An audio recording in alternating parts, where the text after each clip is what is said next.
Hi, welcome to NDE TV. I'm Peggy Robinson. Today's guest is Branden Densmore, and he's going to tell us about his near-death experience. Hi, Branden.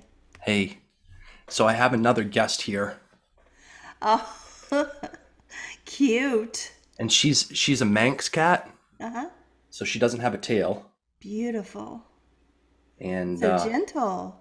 she's very nice, very sweet. That is a keeper on cats. I've had some not so friendly. Yeah, they kind of hop around and gallop like a horse. Cool. The way that they run around and stuff, they're really cute. But yeah, so thanks for having me on the show, Peggy. Oh, you're welcome. It's great. I've seen a few episodes, and I'm really excited to be here. So thank Cool. you. So you can start wherever you like and take as long as you like. Okay, let's see. So let's start back in 2014. So in 2014, January, I was going through really bad withdrawals.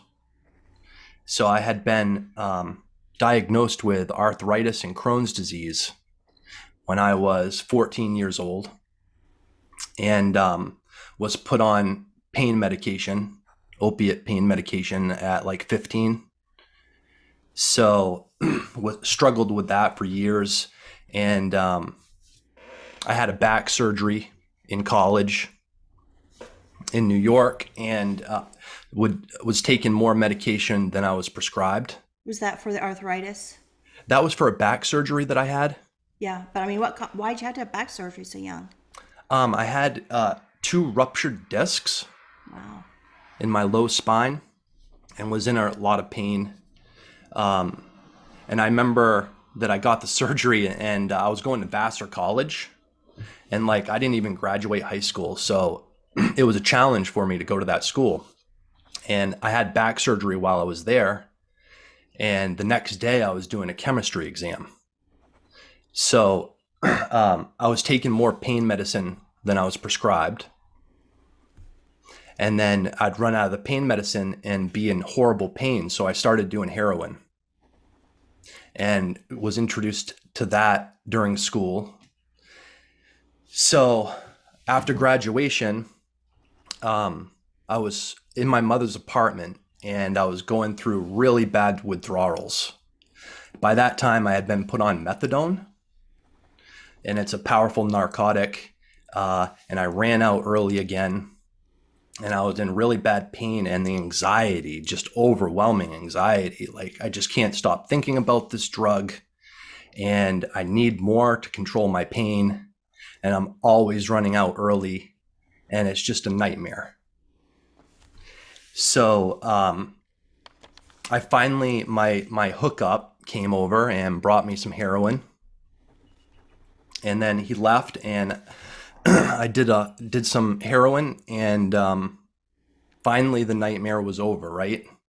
Like the screaming voices just kind of calmed down, and like this peace came over me, and I was just a sigh of relief. Oh, it's finally over. And then I realized that I was dying. I don't know if there was fentanyl in the drug or what it was, if I just had too much, but I was passing away, and that's when I left my body. And I was standing beside myself, looking down on my mother's couch where I was laying. And I was just wondering, like, okay, so now my life's over. What was the point? Like, what was the point of my life up to that point? And just looking at my body. And then I felt a presence. Like, I just felt that someone was there, standing beside me or above me, off to the side. And that's when the whole scene changed. And it was like Star Trek, like the holodeck from Star Trek. I don't know if any of you have seen or are into Star Trek, but they have this holodeck that can create any reality that you desire. It can bring you to any place. It can allows you to talk to any person that you want. And it's like this advanced holographic computer program. So that's what it was like. The whole scene changed, and I was shown like this alternate reality. where I didn't exist. So I was shown like all of the people that were affected by my death. And in particular, I remember my mother and her finding my dead body. So this was like going into the future if you had died. Exactly. You're the only one besides me that experienced that. I've Interesting. not talked to anybody else that experienced that. Yeah. I did a post, I think in your Facebook group, and people were saying that it was an unusual kind of experience, that they hadn't heard of that before. So I don't know. Have you ever heard of that happening to anybody else besides No. us? No. Later on, years later, I look back, I thought, wait a minute, it's like the Christmas Carol, where they go into the future and see what your life would look like if you died, which you're thinking you're not going back. You think this is the future. Right. Yeah, it was like Christmas Carol, like the ghost of Christmas future or something. Yes. But yeah, I remember seeing my mother, and she found my dead body, and there was like pus running down my cheek. And she found came in from being out, came into her apartment, found my dead body, and she was just, the look on her face, and just weeping and saying, and then she was screaming, "My boy, my little baby, my little baby boy." So that hit me. I was just like, whoa. Did you feel her pain? I felt her pain. Yeah, I did mine too. And my son, in my experience, just like yours, I felt my son's pain. And then I was showing other people and their pain from it as well, other family members. Wow.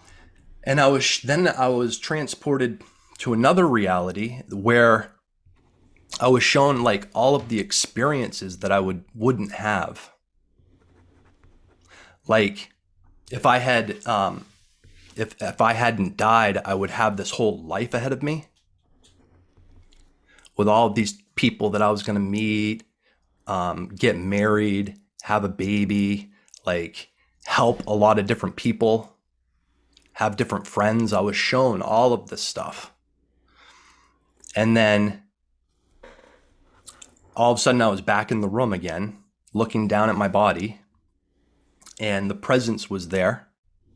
And I heard the presence say, "Now your life is over and you've wasted it." And I was like, at that point, I was like kind of in a panic. And I started begging, "I don't want to die. I don't want to die. Please just let me live. Give me another chance. I will do whatever is necessary to overcome this addiction. And I don't care how hard it is. I'll do whatever you ask me to do. Just give me another chance." And then bam, back in my body, gasping for breath.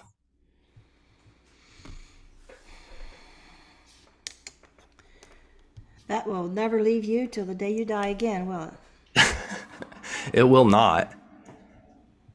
And it was really the beginning of a whole new existence. Right. And I went into a 7-day detox after that at the hospital. Had to learn how to tie my shoelaces again.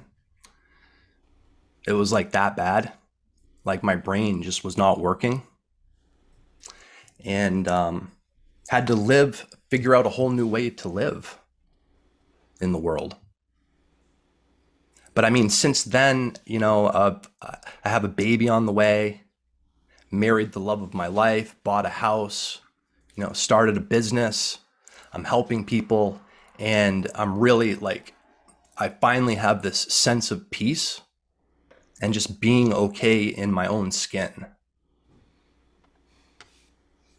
I feel like we need a sign above our heads that says proof of God's mercy, like we shouldn't be here. We shouldn't be given a second chance. So many aren't.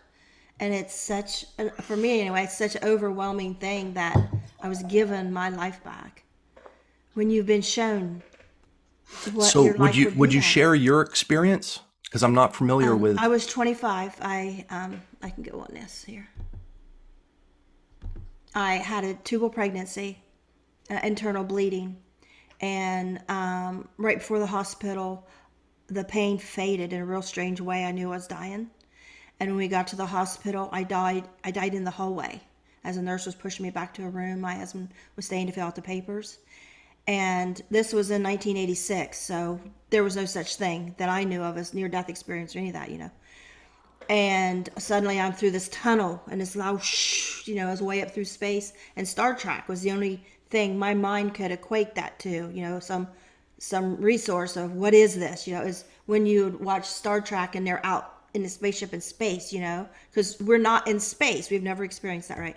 So I'm suddenly in the bright white light, and there's a panel of people. I could just make out outlines. But the thing is I was told it was my time. The answer was no, I wasn't going back. And I've not heard, other people being told that, since I've heard a lot of stories. The answer was no. Kind of like you, it was final. Like you wasted your life. This was it. This was done. And that finality, when you've had that, because I just connected you so much, because you know what that finality is. That final, it's it. Earth is down there, you're here, it's done. And you have this guilt, because I had got my tubes tied when I was 20, because my husband was going to divorce me if I didn't. So we had 2 kids, he didn't want no more. And I wanted a big family. And so I did it to save my marriage. And then 5 years later, I found I could have reversed. And the tubal reversal surgery, there's a slight chance of tubal pregnancy. And I got that, so I totally blame myself. I caused my death. I caused my twins to die. And now I'm, leaving my sons motherless. And I was abused growing up. So it's like my kids are down there with the wolves. And I think my mother going to raise these people, the abuser. My stepdad was gone then. But, my ex, and the father of my kids at the time, he just wasn't going to be a responsible person. He drank a lot, etc. And so it's like, I can't leave my kids down there. And I was told the answer was no. And so I pled my case, and I said, okay, if you can show me my kids will be better off without me for whatever reason, I agree to stay. But if not, I beg to return. And then I saw Jesus from behind.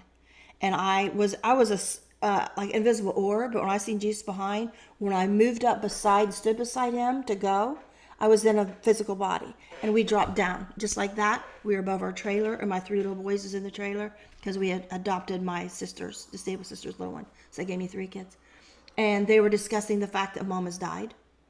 And my middle son Jeremy's very sensitive and very, very close to me. And he told his older brother Matthew, he says, I don't care that you say mom is dead. I want her back, and I want her back right now. And I felt like you felt your mom. I felt his pain, and I retracted. I couldn't take it. I retracted. I'm sobbing in front of this panel of people now. And I believe this is God sitting in front and center, because there's one sitting in front and center. But now it's like Jesus sitting beside God. And I recognize him because I just, had this experience with him. And I'm sobbing at his feet. And I say, who else will teach them about you? And my physical hands are in front of my body. So I have a body. And then I'm back in a wheelchair. And what in the world was that? And you've never heard of anybody else having an experience like that? No. And I didn't tell anybody for months. And finally, I had the emergency surgery the next morning. I was filled with internal bleeding, And later I was told that I kept passing out like I did when I died during the night when they kept me. But because they told me there's nothing wrong, and I said I'm not going home because they don't want my kids to find me dead. And so they, found out the next morning. But in the meantime, I kept passing out. And then after a while, passing out during that night in the hospital bed, I realized I was dying each time. I never had another near-death experience, but I realized I was dying each time. And so finally I said, God, I know you can't keep bringing me back. I realize now I'm telling God something he can't do. But I said, I know you can't keep bringing me back. Please keep me alive till morning. Maybe my doctor will come in early and do an ultrasound and find out what's wrong. And because I told him it was a dual pregnancy, I went there, and they said, Pegi, it's not a dual pregnancy. My doctor said. He said, I did an ultrasound. Both babies, I was pregnant for twins, are in the uterus. Well, when I had the internal bleeding, then they realized what happened. One baby's in the uterus, and one was half in and half stuck in the tube. And so that's why it looked like they were both in, and it wasn't caught before. But yeah, I was dead, and like you. And but the thing is, is that feeling to carry with you. I mean, I'm 61. You're a young man, and I'm still. The older I get, the more I realize and appreciate the impact that a lot of women die of dual pregnancies. A lot of people die of heroin overdose. My nephew died of a heroin overdose. And then we sit here talking about what it was like to be dead. And whether people believe us or not, we know. It's not a belief, it's a no. And it's such a strange. I don't know about you, but the older I get, the stranger and more impactful it gets. Like you interpret it in a new, different way? I am filled with gratitude that I was allowed to raise my boys. Because, people take that for granted. But when you're dead and you're a young parent and you want to raise those children and you can't, and when you know it's because your mistake, it's horrifying. Like you felt, you didn't do much with your life. Well, I kind of had that feeling too. Like, what did I do with my life? So, my boys are little. They're soon going to forget me. I was like, I never existed. And so as I get older, and now we've just retired, it's even stronger now because I feel like, how much time do I have left? I'm 61. Do I have 5 years, 10 years? Do none of us? No, we could die today, right? And so it's just like, I got to do something while I'm here. I wrote my memoir 5 years ago. It's like, I've got to leave something here on earth. So when I go, people will know, because at 25 and dead, I'd not really spoke about the abuse. I'd not really let people know how I was feeling, what I was going through. I was just very withdrawn and just took a lot of abuse. And like my ex saying, you got to get your tubes tied or we're divorced. Man, I didn't want to do that. And I begged him the whole 9 months I was pregnant, that would happen when I had the second C-section. Please don't make me do this. And I'm sitting there, before the C-section scheduled the day before, because it's a repeat C-section, God, I don't want to do this. I don't want to do this. And that turmoil, I'll never forget it, And I did that. And then after I got fixed, so this is besides the point, then my ex was like threatened to divorce me over stupid stuff and for no reason. And his family had beat me up and, all this stuff. And I gave away such a precious thing, the ability to have children. I gave that up. And even though I didn't want to. And so I'm hoping, there's so many parts of our stories, your story, maybe someone involved in heroin hear your story, or maybe somebody, whatever, and I hope that somewhere, not just in your death experience, but somebody might hear, wait a minute. We are so blessed to be given the opportunity to raise our children. So many people don't get to, think of all the women that died in childbirth, of course, like you, the drug epidemic, so many weren't given this chance. And when you are, it's like, what do you do with this?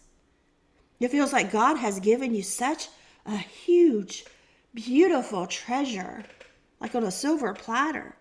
Now, I'm so, But after the experience though, I was kind of I had to face a lot of problems after getting out of that detox. yeah, And face all of these inner demons, fears, resentments, insecurity, just so many different things. I had to go through this process in order to really live the life that I was meant to live. yes. Yeah, it don't happen like that. It don't. I mean, God bless the people that are, but most of us, we struggle. I didn't tell my story for months. And then after that, they just looked back how weird to me, hurt me like that. So I kept it quiet.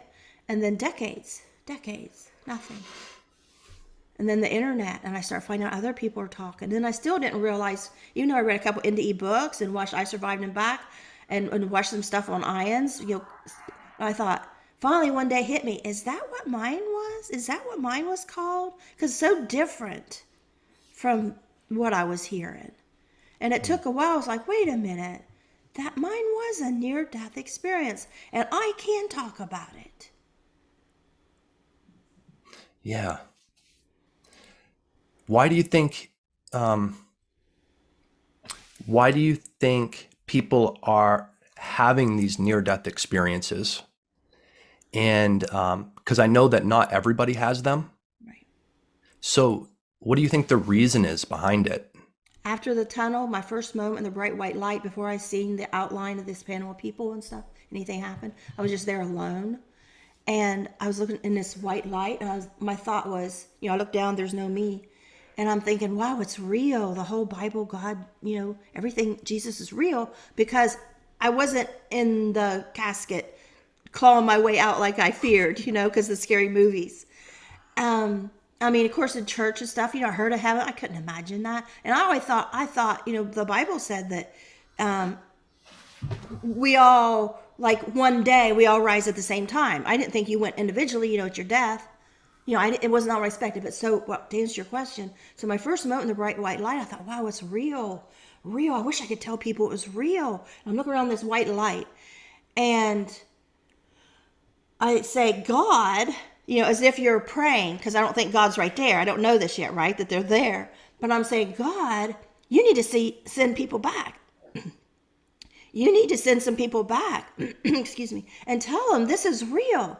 I mean, yeah, we have the Bible, but it's getting old and outdated, and people don't read it anymore, and they're not believing in it. Send some people back as witnesses so they can tell this is real. Of course, I didn't put that together for decades. Like, wait a minute, I said that. That was my first thought. Other than, why am I alone? Am I going to be alone for eternity? I'm alone here. Did I do something wrong? Why am I alone? And then, then things went on. But I believe we are to tell. We are to tell what we saw. We're witnesses for God and for heaven. And heaven help those that embellish, lie, make up stuff. Because to me, you are bearing false witness about God, about what God is, what heaven is. Heaven help you. I mean, I would not. And I even, think, I feel so guilty for all those years. I was afraid to talk about this. Mm. I was given this and I wasn't talking about it. But it's like, you didn't have words, you didn't have the internet, you didn't know it was called something, you didn't know other people experienced it. And then when I did know that, I didn't know that that's what mine was. Yeah. So, and then the first time I told it in public, I mean, it took me months to even go to a group that talked about these things, because it was like coming out of the closet that you're gay. I mean, I was so scared to come out. You look like a crazy person. But then in my heart, I'm like, I don't care. I have got to share this. I've got to be, show God my appreciation. And the first time I told, I was like, I was levitating, and I was like hooked ever since. Because like even right now, talking to you about it, it's like I get, like when I do this with my hands, I actually feel I'm in the light, like I can touch it. The memory, when I talk about being in the light, and I don't know if you will do that, but it's like if you really focus on being there in that memory, it's like I'm floating and I'm there again. Wow. And I feel that close to God. So we're letting people know that there are spiritual realities Yeah. This is the and truth. Like that it or it's not, real. it's real. Mm. That was my first thought in a white light. It's real. So there's like a veil, and people just kind of focus on what's in front of them, and they don't realize that there's a whole other reality. And once you realize that reality, you can start to see it in your life. It's like if you don't ever see the color red and know the color red, you'll never pick it out in anything. But once you know it, it's like then later, as I started realizing and acknowledging, like, wait a minute, I can see where God saved me here. I can see this was a miracle. I can see, I can see all these things where God helped me throughout my life. And there could have been a point in my life where I thought, God's never helped me. God was never there. You just put us down here and leave us to fend for ourselves. And then once we realize, then I could see, wait a minute, because like after my second NDE, a few months later, I recalled my first NDE. I drowned when I was 5 and had a near-death experience. It wasn't heaven and all that or tunnel. It was out of body. I was this ghost kid doing all this stuff. And it come to me all at once, like God showed me. I was looking at the night sky one night myself, and all of a sudden like this big movie screen opened up. And when you were talking at the beginning about the thing in Star Wars, I'm going to have to watch that because that's really got my interest. I mean, I know that's fantasy, but that sounds so like what God is, that he can produce these scenes out of the sky, out of the thin air, and show you. And in fact, in my 25-year-old NDE, after, I seen the panel of people, this scene opened up. And here's this scenario, which I didn't know these people, but it was this little boy in this store, and he was screaming mad, and his parents were saying, no, you can't have that. Something was feeding, wanted something. And that was God's way of showing me, this is how you're acting. Because as soon as I realized this panel of people, and that was God sitting up front and center, I thought I had a complaint department. I had somebody to blame and scream at. Hell no, I won't go. You can't make me stay here. I got kids to raise. And I was like, throwing a big fit. And this scenario opened up. This little kid throwing a fit. And as a young mother, I believe that's God's way of showing me, this is how you're acting. You need to settle down. And so I thought, okay, I'll try something else because I really need to have my way, I really need to go back and raise my kids. So then this invisible me, I then see a physical me straight across from me.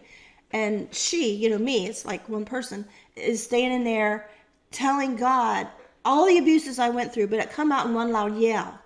And when it come out, it's almost like a vomit. I know that sounds weird, but the way I can describe it, it just like I started to tell it, all these abuses real fast. It's like somebody took a record player and sped it up real quick. And it's like God didn't have time for this, or we didn't have time for this, And I felt like God understood. He knows. I didn't have to keep going. He knew. He knew everything that happened to me. But I was saying, this is why I can't leave my kids down there without a mother's love and protection. I didn't have it. I can't let any one thing that happened to me happen to my boys. I can't. I mean, I was a type mother. I didn't let anybody babysit my kids. I was very, very protective. As soon as the moment I was 18, homeless, pregnant, and then we got married. And it's the moment that stick turned to pregnant, and, at 18, I just graduated high school. I stopped drinking, smoking, everything. Smoking pots, smoking cigarettes, drinking, because I'm a mother. I got to do this right. And I just love my baby so much. I would talk to him, go on walks, and rub my belly and talk to him from the moment that stick turned, And it was instant. And so I just love my kids so much. And, they're in their 40s now. And I just love them. And they're children. And I just could not bear being away from them. And so, like I told you, what happened, look in the future. And then when I said, who else will teach them about you? I meant my children, because I thought I wasn't going back. I thought I had to pay for this mistake. And then I was back in that wheelchair. And the impact of being back in that wheelchair after your life's over, you done messed it up. You messed it up so daggone bad at 25. And to be back in that wheelchair, and it'll always be in my heart. Did you go through a challenging time period after that? Well, right after that, like you had the hospital stay to deal with. You had a lot longer than I did. Excuse me. Because I had surgery the next day, was removed my twins. And so I had the depression and probably some of the postpartum. Even I don't know if you have that at 2 months pregnant, but I went through a depression. And here I have these 3 little boys and my life back. I should be happy. But this experience is tucked as far away from me as I can because I'm angry. Because I'm quickly pregnant again, like the next month. And I know, in my head, without question, I knew I was going to die this time. And I wanted another baby so bad, equally as bad as I wanted to raise my kids. And I could not choose to get fixed, so this didn't happen again. Because now I have 1 tube left. And there was a high chance that tube was going to cause dual pregnancy. And so I was just, I was angry. I was so angry when I was pregnant the second time that I went out. I know I had these big, beautiful, tall flowers outside of my trailer. I took a hoe and just started chopping them. I was mad because it sounds stupid, but at 25 and grieving, and nobody would talk to me about this. His family never said, I'm sorry. My family, nobody. My husband, he didn't want the baby anyway, babies. And So, and I'm so sure I'm going to die that I just chopped them down. And I was so angry because I felt these flowers were just living and thriving and blooming. And, life just goes on and you're dead. And I was just angry with a situation that I could not control or talk about. And then I miscarried that one. But the moment I miscarried, right before I miscarried, we were at a family reunion, and I heard a baby crying. And there was a big, huge family reunion, my ex's family. And I kept asking, going down the line, people in line to eat. I said, "Do you hear a baby crying?" No, no. And they just kept looking at the food. "Oh, what's that? What's that?" Like, these people don't care that I hear a baby crying? There's a baby crying out here. Nobody heard it. So I went out and I walked and I was in this field. I was like, "I know I hear a baby crying." And something just told me to go over to this patch of grass. And I thought, patch of grass, there's nothing over there. I went over and there's a little toddler drowned in that ditch. And I reached up back of his shirt and pulled him up. And he looked at me like, see a ghost. That was in 86. In 2010, I was a counselor.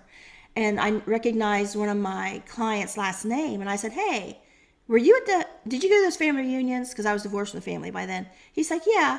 And I said, and I told him this little story about this little boy down the ditch. And he's a great big guy. And he leaned way back. He said, "That was you?" He said, "That was my little brother. He swears to this day an angel saved him." He's like, "I can't wait to tell my mom we now know who that was." I said, No, an angel, just me. But the thing was, it got me thinking, I started saving lives after that two pregnancy and that miscarriage, after that little boy. One day I was going down the road and I told my husband, I said, "Pull over. I got to go in that house." I don't know who lives there. And I went and knocked on the door, and oddly, it was my ex-sister-in-law. She was there babysitting. It was her sister's house babysitting. And she's, "Oh, what are you doing here?" I'm like, "I don't know." I said, "What are you doing?" And she says, "I'm babysitting my nephew." I said, "Where is he? Take me to him right now." And she took me to his bedroom. He was in there choking on Easter basket grass. And she's kind of just, I don't want to say mentally disabled, but she's kind of slow. And she says this day, if you hadn't been there, he would have died. Because what'd she do while I'm grabbing him up and pulling this stuff out? She's going through the phone book looking for the number to call her sister, say, "I can't take care of him, he's too much trouble." And so, but things like that kept happening. I kept saving lives there for a while. And then I don't know about you, but like as time went on, I started noticing I was changed. I felt smarter and wiser. I trust my instincts. And it's almost like you bring back a little something with you. And I didn't think of that then. I look back now at then. I just know. I was like, well, I want to go to college. And everybody's telling me, "You barely graduated high school. You were so stupid." My mom brought this paper, even says, "Look, Peg, look how stupid you are." She says, "Your high school scores say the only thing you'd be good at is crafts. Like, you're too stupid. You can't go to college." But I really wanted to help abused kids. And so I went to college, became a child abuse counselor or investigator. And then later, like a drug clinic, methadone clinic. I actually worked one of those before too. But I did all these social service and counseling and stuff, careers, maximum security women's prison, da da da. And even actually in the hospital that I had died in at 25, worked there for a while. But I look back now and I see how those instincts help me continue to save lives and help people. And I think it's such a disservice if somebody has an NDE and says, "Oh, I don't believe in those things," like I did for so long, and push it away. You may have skills, you may have insights, you may have gifts that you're not even tapping into. Mm-hmm. Yeah, and maybe even a whole alternate life that is more beneficial and positive and rewarding. Right. That you're just not aware of. Because I really took that NDE to heart and kept going with it. Good. And then there were more spiritual experiences that happened. Yes. And then those put me on another path. Yes. And life can be a really wonderful thing. So, I mean, if you're struggling and you're having a hard time, like, it's possible to totally transform your life. And there are spiritual resources available to us. We might not be aware of it, but life can be really wonderful. And the power of asking God for what you need. It's amazing. So many times I have prayed and said, I know this is impossible. Just like when I was dying of the tubal pregnancy in the hospital that night. I know you can't keep bringing me back. You know, we think a situation is impossible. You know, I had a guy on here like last week who was drowning in the ocean. It was hopeless. There was no way he was getting out of this. And God said, ask for help. And he's like, what? And so he asked God for help, and a dolphin pushed him up out of the ocean. And he held on his tail until a boat come along and rescued him. I mean, there are miracles everywhere. If we do have to train our eyes to see them. Mm-hmm. Absolutely. And I don't believe in fantasy. I don't believe in having a vivid imagination, imagining things. I believe it is a training. It is a fine line to know the truth from a lie. Yeah, and you get to the point where you feel it, like you just know that it's a sign or it's guidance or it's some kind of communication happening, and you just feel it at a gut level. Yeah. But you have to kind of practice that, hone that, pay attention. Yeah. And I hadn't had one of those knowings like in saving a life in so many years. And then 2 years ago, we come upon a sign that said road closed, accident. And my husband got out to see, because it was close to our house, to see if we could go on down, and then our road's right there. And as soon as he pulled in, I seen that sign and he hopped out. I just knew it was a motorcycle accident, and it was they think it's just a man, but there was a woman on the back and she was thrown, and they don't know to look for her. I knew it. And my husband got in. I told him, I said, a motorcycle accident, wasn't it? He said, yeah. I said, they think it was just a man. He's like, yeah. He said, they said it was just a guy. And I said, no, there was a woman. And I kept telling him. He's like, no. And so I called my friend that lived near where I knew the accident was. I just knew. And she says, oh yeah, the cops are down, everything's blocked off. And I said, but I really got to go down there. And I will always kick myself for not going, because guess what? The next day, a son called and said, I think maybe my mom was on that motorcycle with the man that was killed, because we think maybe she was with him. She had went to see her son's grave, and then I don't know, it was on the way to or way back, and they found her body. And I'm like, could I have saved her?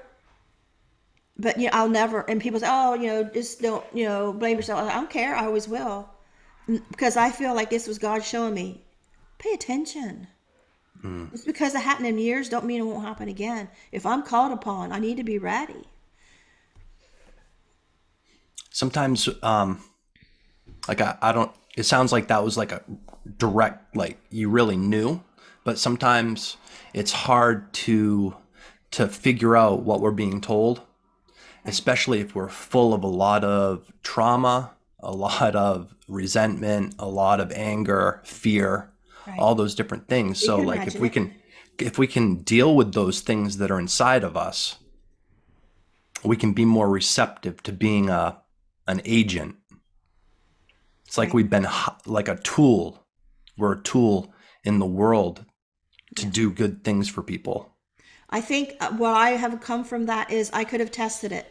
I could have said, okay, I'm probably crazy, but I'm going to go down there and I'm not going to interfere with the cops or anything. I knew a back road. I kept telling my husband, I know this back road. I could end up right, between this spot that's blocked off. And I wouldn't get in anybody's way. I just feel like I need to be there. And let me tell you the truth. Later, when I heard that the woman was killed, and I didn't sure where they found her, but somewhere where this accident was, I went down that back road, and it was, if you come out that back road onto the highway where this was, it was in the hill in the bank straight ahead. She would have been right there. If I would have went out that road I wanted to, she'd been laying right in my view. Of course, they weren't looking for anybody else. They were taking care of this, one person. And so why do you think that happened? And did you make a change after that? Was there something that shifted inside of you that needed to change? Well, at that moment, I sat there in the car looking at this place and knowing now, because of the news, pinpointed where this was. And I looked at that, of course she's already gone and is taken care of. But I sat there and I'm thinking, God, why did this happen? Why am I sitting right here? And I didn't help, but yet I still feel led to do something, and there's nothing more to do. I missed my chance. And then something just told me, but my son Jeremy has, the one that was crying that mom has died when he was little, has a motorcycle. I called Jeremy and I said, Jeremy, I've been telling you to get rid of that motorcycle. I need you to get rid of that motorcycle right now. I don't boss my kids. They're grown men, you know. I don't boss them. But once in a blue moon, if something's really important, the mom and me will come out and say, hey. And I said, Jeremy, please. I said, you got to get rid of the motorcycle. He said, Mom, I just sold it. I literally just sold it. Nice. So, because I had seen another accident close to our road, and I just said, Jeremy, there's an accident here, and every time I see a motorcycle accident, I think of you, and please get rid of that motorcycle. And he drug his feet and hung around, never really said, you're committed. And so I was really surprised when it was already done. So maybe God moved him, you know, I don't know. Lord works in mysterious ways, so. But yeah, you know, sometimes I'll call my kids, and, you know, I have a really bad feeling about, you know, please watch them around the pool. I'm just really scared. Or one day I was like, I'm really scared of my one granddaughter. She's going to be riding her bike and get hit by a car. Please just keep extra look out on her today. You know, and it doesn't have to mean that I go in and cause a problem middle of a crisis, right? Like interfere with a, you know, something. You can check on things and check on people without coming out and looking like a fool saying, I think this happened, this, but you can just call. How are you doing? Keep an extra eye on this. I've been reading about this lately, or just kind of been on my mind lately. We can do that. We can take those hunches and take them that step forward and turn it to an action. Because, you know, so many times it's like, oh no, this just happened. I was just thinking about this person. I meant to call them. Absolutely. Yeah. This is listening. Listening, staying receptive. And if it's all cuckoo in our head, well, just find a way to casually just check. Yeah. And you'll get to the point where you know that you're not cuckoo. Yeah, because I thought I would have to go down there in the middle of these cops and say, wait a minute, I just have a feeling this lady's down here. And I didn't want to look stupid. And I realized later, I didn't have to do all that. I could have just checked quietly. I didn't have to make that big production, which in my head is like, which my anxiety was thinking I had to do. Stop, there's a lady. And then either I'm crazy or I'm going to look right. You know, she's 50-50. But I could have just casually just went and checked. You know, like you hear something outside banging around. Oh, that's just whatever. And then later, somebody's at your door with a whatever, you know, a threat. The threat's there. Or somebody's laying out there hurt and has been calling for help and you didn't hear. You know, you just don't know. I mean, it's our gut.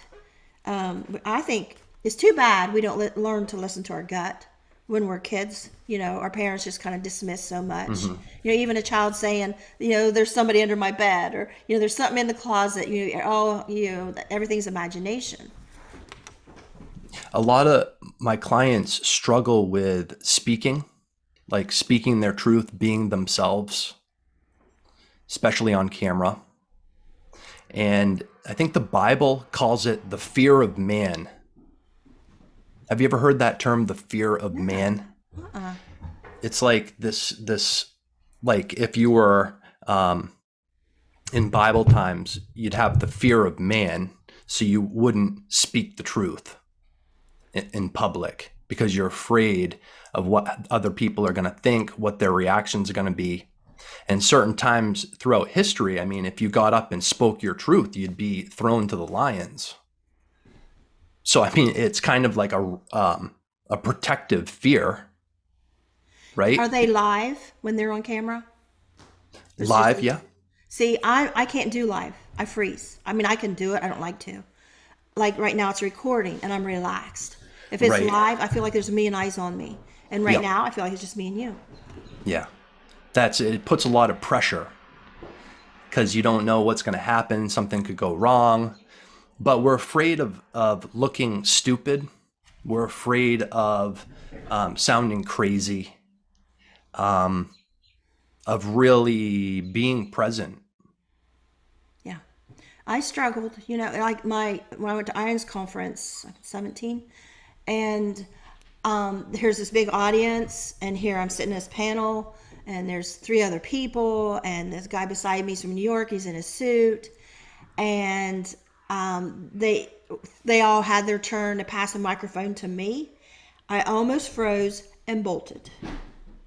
I mean, we had left work, good paying pipeline. Me and my husband both worked on that job, and left work for a week. He was steward, so they had to basically shut the job down. I mean, we went through a lot to go from Ohio to Colorado to do this, and I'm ready to bolt. And that's all I could think about for months was to do this, right? Tell my, praise God, tell my story. And I'd already made it easy on myself because I could read my poems. I wrote about my experiences instead of just like talking like I am, because I knew I didn't have the nerve for that. And I almost bolted. And then I thought, wait a minute. This isn't about me. This is about God. I'm doing this for Him. It's about the message that God wants to come through me, and nothing about me. Not about what I look like, what I sound like, what people think about me. The message is important, not me. And so whenever I did talks after that, I would just say a prayer beforehand, and that worked every time. I would go out on a stage or into a group or whatever it was, and I'm back here, and it's effortless and perfect. I don't have to judge it. I don't have to stutter. Just like I'm talking to you right now. It's not pre-planned. We didn't know what we were going to talk about, right? And it just comes out of your heart, and it goes. And you just let it go. And it'll be perfect. Because you know when you're in that flow and in that knowing. Not from your thinking and your imagination, but from that place. And it's, I don't know. It feels great. And when you're on a mission that's bigger than yourself, it kind of gives you that push that I need to do this. Yeah. And I'm not trying to convert anybody. I'm not trying to save anybody. I'm not trying to get anybody to believe this, and everything. I'm just telling my truth. And then happens what happens. Of course. So not everybody's going to like you. Not everybody's going to like you. Oh, no. People tell me to shut up. I just read before I come on here this morning. Another person, last video I did, someone on there told me to shut up. Quit talking about my experiences. And then I really do. I think I do need to shut up and start talking about, I let people talk. I really try. But then when you asked about my NDE, it's like, here we go. Well, it's a conversation, right? Yeah. It's not all about me. It's not all about you. It's about the content. And we're having a conversation. Like you said, this isn't pre-planned. We're sharing. And when you said about seeing your life as if you had died, I was immediately like in that realm. I was just like, to hell with everybody else, what they say and what they think, and da-da-da-da. No, we're going there. We got to explore this. We got to talk about this. We got to get in there. And, my son Jeremy, when he was little, he would pick up anything and just, he's going to see how it works. And he's highly intelligent, and he just had to see how things work. And most things bore me, but when you said that, I was like, oh, we gotta look at this. What's going on here? Because this is another. I'm glad I shared that to your group. Pardon me? I'm glad I shared that to your group because it gave us the opportunity to come on here and discuss it. Yeah. Because I spent a lot of times thinking, how does that happen? And now I can say, not just me, but you and I, we were shown a reality that never existed because that didn't happen. And I'm like, how does that work? How did that? Because God showed us something in the future. And, like years later, I was watching for the umpteenth time and never thought of it before, the Christmas Carol. I'm like, paused it. It was like, wait a minute. I told my husband, this right here, this is what, like in my NDE, I was shown. And like yours, I'm like, whoa, wait, here it is.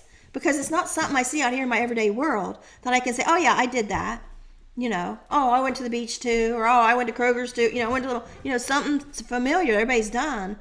But to find that thing that you experienced that nobody else did, and the only connection I had before was, look there in A Christmas Carol. I wonder if that guy had an NDE that, wrote it. Because how did he know this could happen? And then the Star Wars, that they wrote that whole hologram, and you were talking about like that, and I'm thinking, that's God. How did the writers of Star Wars know that? Where did they get that intelligence? Is there some UFO documents or something that they took stuff from to make Star Wars? Because that's exactly God right there. That he can just poof, here's the scenario. Like, I don't have the ability to, okay, I'm going to show you exactly what my drowning was like. Poof. And then you sit back and see it, not just the image, but the actual event as it happened. Or my drowning, I can't see, or my my other NDEs, or any experience. I can just go, okay, here, you watch this. This is what happened. But God has that ability, and this is the creator of the universe. That every blade of grass and every rock, ocean, our atmosphere, everything. And maybe there are alternate timelines that God exists above and beyond these timelines. And he comes in and helps people get onto a path where it's going to create a more positive future reality, that maybe these future realities already exist, but he is helping us manifest particular realities that are more positive and beneficial. I don't know. All I know is, I wonder if that future that we were shown actually exists, or if it was averted. Along those lines, I even allowed myself to wonder, am I alive now? Did I actually die back then? And God can create a universe to where I continued living? I mean, I have actually went there. I never thought of that before. And is there a universe where I did die and my sons grew up in this different? I don't know. But my mind, does search for answers. So what did you say? You wondered if you had actually died, but you're continuing on. Yeah, because I was never able to conceive again. And I'm thinking, well, if you had actually died, you wouldn't have been able to produce on this earth. My mind goes places, questions. And then I'm thinking, what if this life is God let me live a life in the world, but I actually died then? And then I even wonder, what if part of me died then and is in heaven with those not aborted, oh my God, that word, ectopic pregnancy children, and then I miscarried, which I found out later is actually another ectopic, and I had miscarriages after that they said all were dissolved in my tube. They were actually all ectopic that dissolved in my tube, and because it was all about 2 months.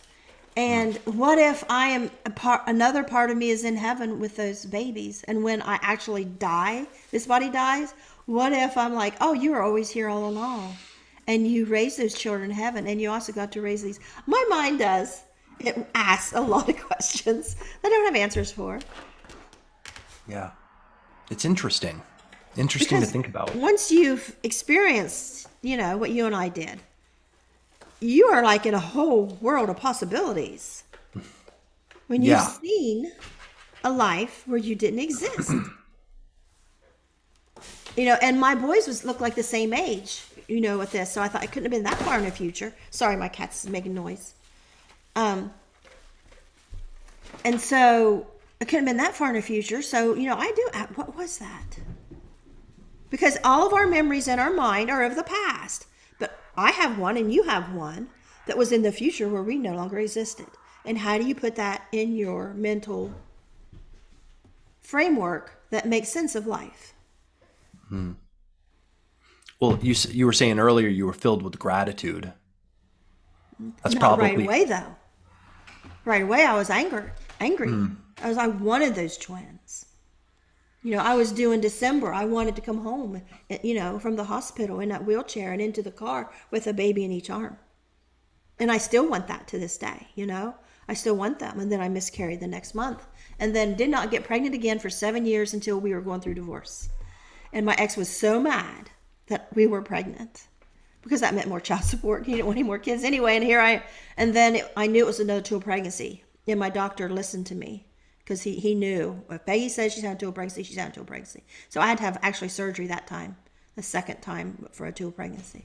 And he said, Peggy, all I see on the ultrasound is shadows when I went to the emergency room. But the pain I was having, I said, I know it's a dual pregnancy. And he says, if you're wrong and I do surgery, it'll kill him, kill the baby. And so I would not have taken that chance if I didn't know for 100%. And so he did it, and it was another dual pregnancy. And so by now, my tube I have remaining is so scarred from tubal ligation and tubal reversal, and now a dual pregnancy surgery again. And they say a woman's tube is like a pencil, but the inside of the tube is actually like the pencil lead. That looks like that big like a pencil, but the actual tube inside that things go through is actually like a lead. And this had scar tissue.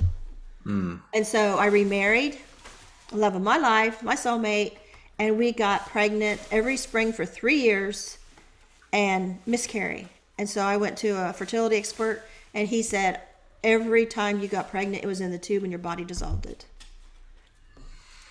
And he said there was no way you could have even got pregnant. But I did. But I lost them. But my hope is that they're in heaven, and then we had IVF. And I made 20 embryos, 19 fertilized. They put 5 in, and none of them survived.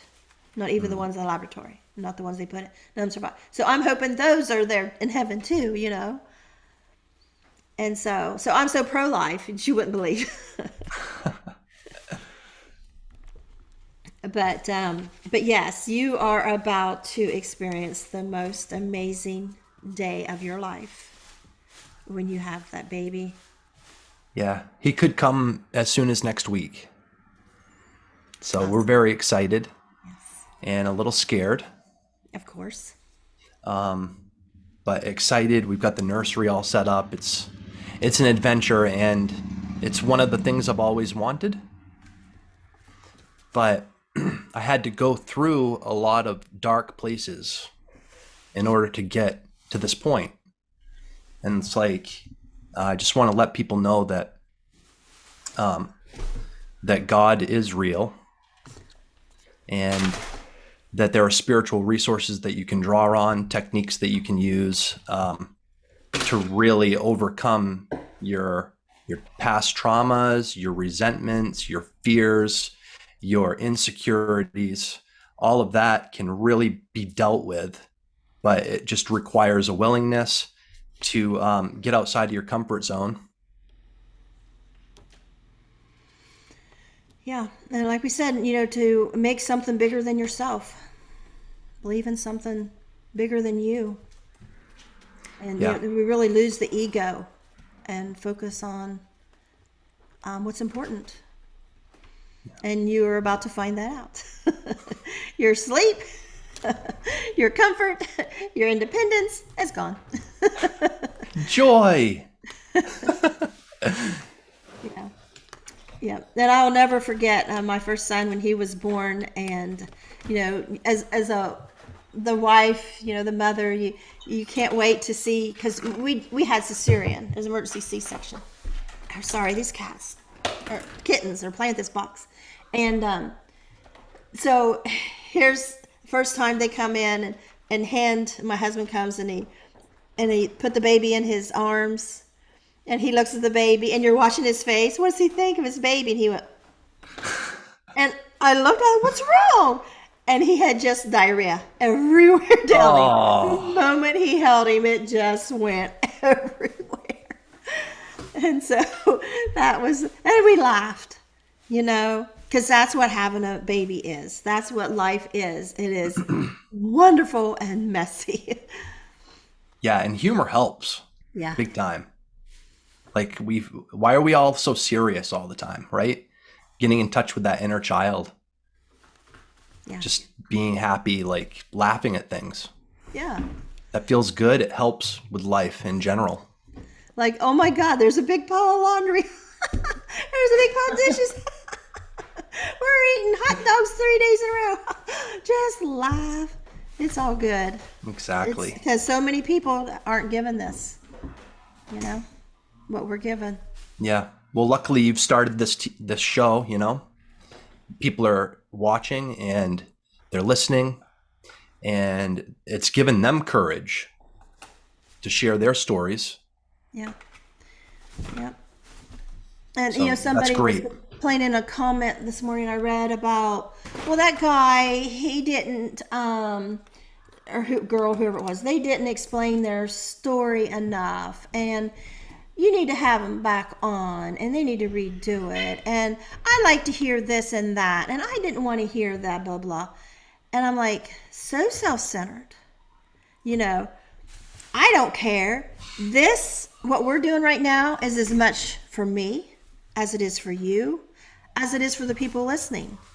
You know, this isn't a movie. This isn't Dr. Oz. This isn't about you got to have everything perfect and follow a script and certain questions set up. And I'm going to have these graphics out here falsely portraying what you just say you saw. It's not going to have anything to do with what you actually saw, right? I mean, it's just the way I do it. And so I matter. My experiences matter. You matter. Your experiences, and then the audience, they get to watch. And if it matters to them, it does. If it doesn't, it does. If it doesn't, it doesn't, But there's so much more important than just the story. I mean, I think we all need to dig deeper and find commonalities. And because to me, I've come to see that what these experiences show is God's personality. What you experienced shows me God's personality. And every guest I've had on and I listen to their experience, I'm seeing God's personality. He's a little harsh with this one. Say more. Like with my experience that I shared, what about that experience shows God's personality? Well, what was you told? Kermit, you messed up your life? That shows God's authority. That shows a father. You messed up, son. You messed up. I want you to see this, what your mom would have felt. They wanted me to see what my son was going to feel. I asked for it, though, if my sons were better off. But you were shown. And what better way to straighten up your son, your daughter, than to, say, for example, they were drinking and driving. Oh, you think that's funny? You think that's cool? Look at this person here. Say Google and find up a car accident. They're in a wheelchair. This person died. Look at this mother saying how her babies were killed in this car wreck from a drunk driver. Now, you think that is funny? Tell me now how you think that's funny. People think drugs are funny. Let's take a look at how many children are in foster care because of drugs.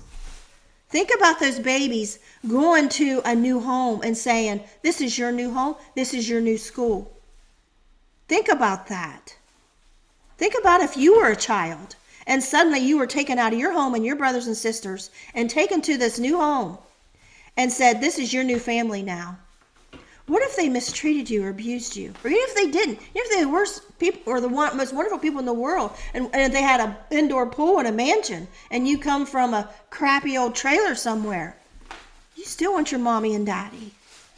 Even if your mommy and daddy weren't the best mommy and daddy, that was your mommy and daddy. And I had 60 foster kids, and we adopted 10. And let me tell you, those older kids that you adopt, I mean, we had the nice home. They had the new clothes. They had everything. I mean, that you could give them. They were under mom and dad and their grandma and grandpa and their aunts and uncles and their cousins. And they didn't like feeling like everybody at school, you're a foster child. Your parents didn't want you. All these things. What do they do at 18? They go back. Not all of them. I'm not saying, but ours, they went back and sought out those biological parents. And I had to learn to share or I'd lose them. But some of them got on heroin and lost their kids because their biological mom was on heroin. And she taught them how to do heroin. So that's terrible. It's like we weren't spared the pain of seeing the truth. You know what I mean? Like sometimes Right. the pain, the truth can be painful to see. Yeah, we were on a butterfly wing, and seeing rainbows. Some people see rainbows and butterflies and all this one. We weren't. No. We were shown something that we needed. Right. So like a teacher. Yeah. You were talking about God's personality, and that these near-death experiences show us different aspects of God's personality. Yeah. So part of it is that teacher. Yeah. Spare the rod, spoil the child. I was shown I was acting like a spoiled child. Demanding what I want. I'm sorry. Can you hear this cat making this noise? I hope it's just me. It's not bad. Okay. I can't stop them. I can hear them a little bit, but it's okay. They are absolutely going insane. But, I was shown a father's, and I heard God's voice when I first got to heaven, when I seen the panel of people, and I said, oh, that has to be God, because it's still just like an outline, but one's sitting up front and center. So in my mind, that has to be God. And so I started screaming at him. I heard God's voice. It's a male, loving, authoritative voice. And we communicated telepathic. And, did I see his face? No. Did I see even, more than just the outline? No. But, I'll never forget that, I was told it was my time. The answer was no. And that was male, firm, and loving. But I had my say too. And I just love my boys too much. And like even Mary Neal and some of them, I feel kind of bad because they say they feel guilty now that cats, that they wanted to stay, even though she was an orthopedic surgeon and her husband, I think, was a doctor, and they had this high life, wealthy, and she had like 4 kids at home, and she wanted to stay, and a lot of them want to stay. And I'm glad, hindsight, that I wasn't shown anything beautiful and wonderful, because my personality, I tend to be a little suicidal. This is my personality. And like even in my drowning at 5 years old, after I was rescued, and my parents or my family went on up the hill and left me standing here on the road like as a dog, I remembered everything that just happened. I was flying down the highway. I was trying to talk to these other kids, and they couldn't hardly hear me. And I was running around playing with these other kids, and they didn't know I was there. I was going in and out of houses, I was doing all this stuff. And I liked being a ghost kid. And now, and also too, during the drowning, I was told my family doesn't love me. I was told God sends children here to be loved. That's why God sends them here. And I'm like, wait a minute, you just told me my family don't love me. Now you tell me that? Well, that ain't right. I'm a spunky little brat. And I'm like, that ain't right. So when I come back from the drowning, I'm standing alone on this road, my family goes up. I'm like, oh my gosh, they don't love me. I was just dead. And I coughed up water down my brother's back as he carried my dead body. And and so I'm thinking, why would I go up to that house that family doesn't love me? I choose, sorry, I gotta get rid of this. There, scared him. And why would I choose that? I choose to go back to the pond. I didn't know the word suicide, but I was choosing, I'm gonna go die. Because I want to go back to what I was doing. That was pretty cool. If the family don't love me, why would I go up there? And I took one step forward. And an angel that spoke to me that I didn't see during the drowning, she now appeared. And during the drowning, when I was just hovering above the pond, I thought, well, if I can hover, I guess I can fly. Should I go this way or should I go that way? And she appeared in voice only and said, no, don't go yet. If they find you soon, you might go back. And I thought, because I'm a brat, go back? That's not how death works. You don't go back. Right? It's really funny now. And I thought, you don't go back. And so I thought it'd be good for a while, but I don't have to listen to anybody now. I don't have to go in it dark. I don't have to eat my vegetables. I won't get in trouble. I don't have to listen to any adults or anybody. Who is she? And so that's when I started going around. And so I'm thinking, I want to go back there. So then she appears on the road and she again says, no, don't. And I says, why? They don't love me. And she says, well, you'll have a lot of love someday. And I said, where will I find it? Because I didn't want her to leave. I wanted to ask more questions so she wouldn't leave. And she pointed right towards Belpre. And so, I went back up to the house. and realized I was a different kid then immediately. How we talk about being different after NDE. 5 years older, I was a different kid immediately. And like I said, I didn't remember any of this until after my second NDE. It always showed everything. And so I went back to bed. I went to bed, and I got on my bathing suit, got on my nightgown. I picked up, I had a stack of books there, and there's one of nursery rhymes. And I flipped to my favorite one, which was The Old Woman Lived in a Shoe. And I was flipping through, and all of a sudden, I looked at those beds lined up in that room. The woman had all the kids. She didn't know what to do. And something let me know I was going to have a lot of kids someday. Maybe an orphanage. But I was going to love unloved kids like me. And of course, I forgot all about that, you know. Like, what are you going to do with that? You're little. And then other spiritual things happened. Even though I didn't understand what they were. At 5 years old, I can look back and, like spiritual things happen. But later on in life, when after the 60 foster kids, and we adopted 10, and so we had these 9 kids, because the first one was the nephew we adopted as little.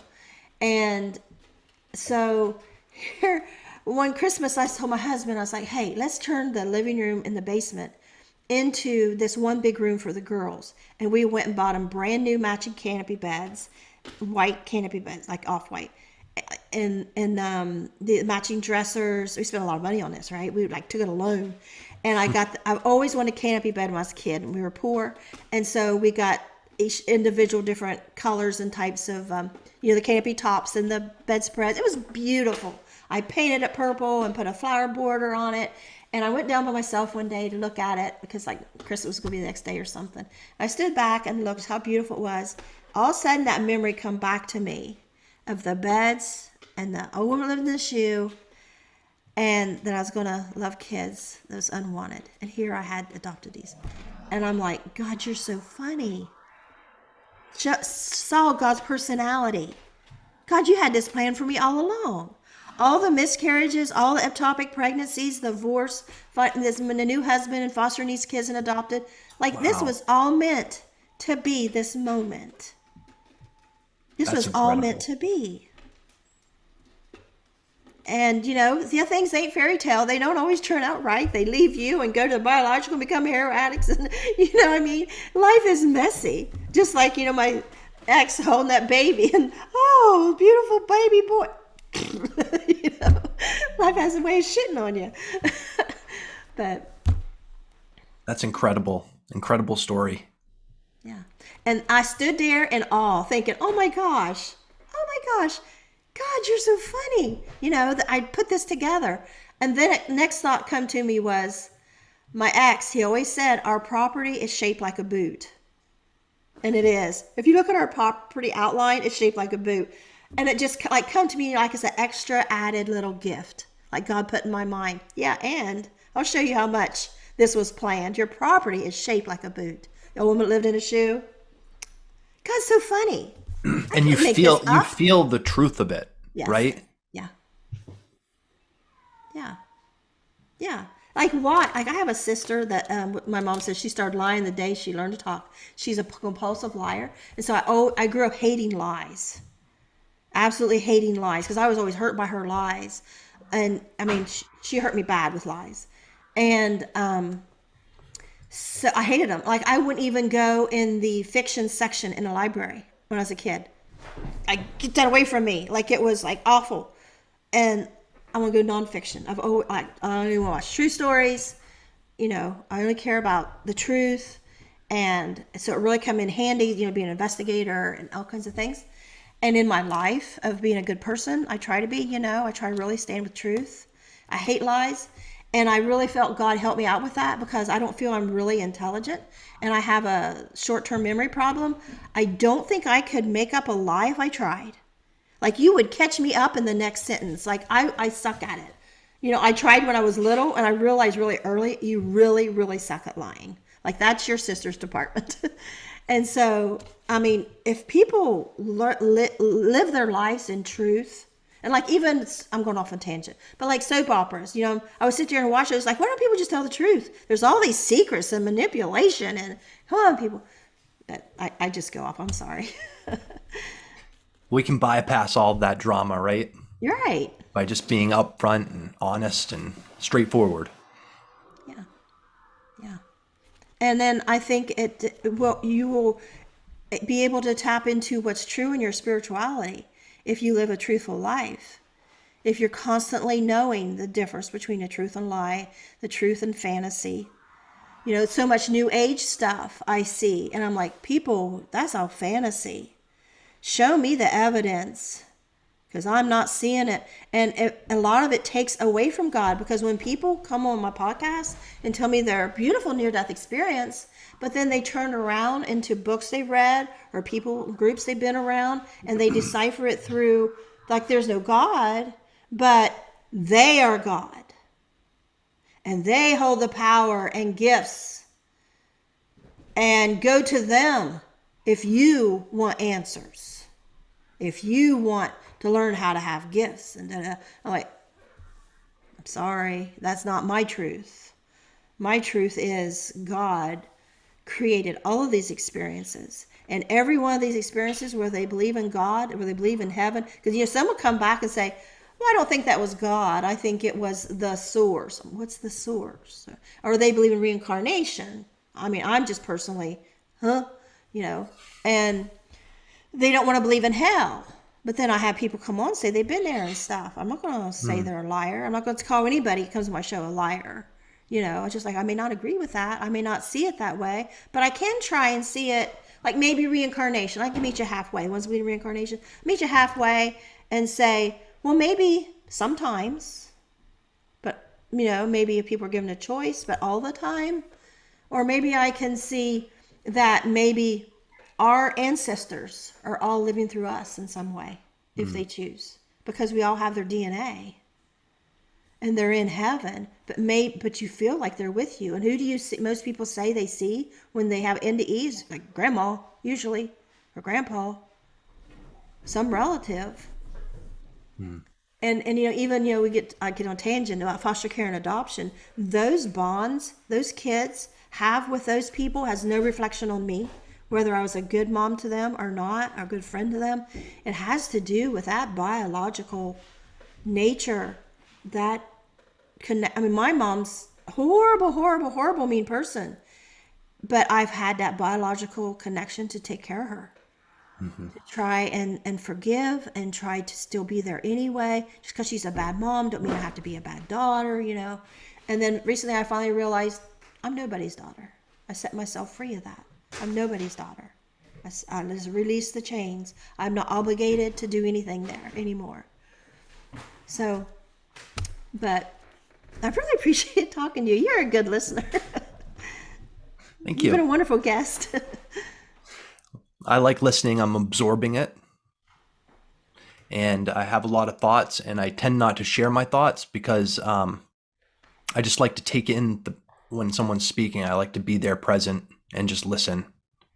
Yeah, and your experience is going to be different than mine. You're in a different generation. The information you've been surrounded with and have gravitated to is different than what I find helps me. And you're going to find what helps you. And that's what it's all about, is that we all find our own path. And we don't have to agree. It's only one way, and that's it. Because we can see God has multiple. And we can even see in the future, a different reality. We know how open-minded God is. So, and like our kids, like if you have 20 kids, they're all going to be different, even though they got the same DNA, the same parents. They're all going to be different. They're all going to think different ways. And that doesn't mean you stop loving them or stop treating them with respect and insist that they all be one way and dress the same and, take the same career or whatever, Yeah. Everybody has a different personality, different belief structure, different experiences. Yeah. And I'm sorry, I've really taken over your interview. No, that's okay. Is there That's anything fine. you feel you didn't get to talk about that you wanted to? I don't think so.